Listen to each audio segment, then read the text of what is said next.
Angkatan bersenjata Rusia sampai saat ini masih konsisten melayangkan serangan mematikannya pada kubu Zelensky.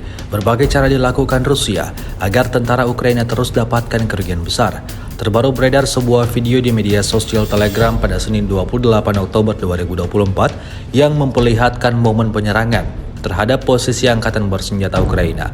Disebutkan dalam keterangan unggahan, peristiwa ini terjadi di wilayah Kupianski.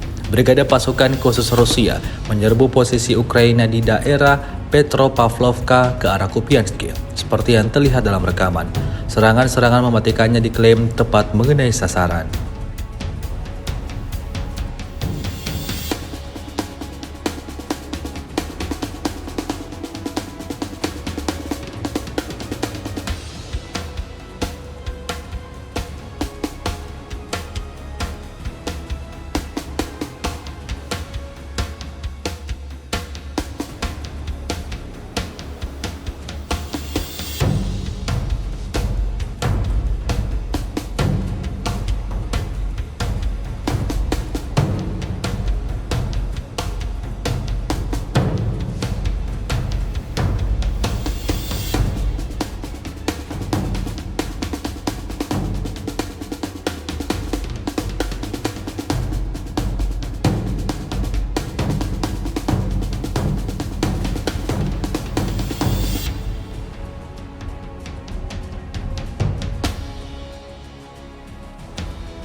Download Tribun X sekarang, menghadirkan lokal menjadi Indonesia.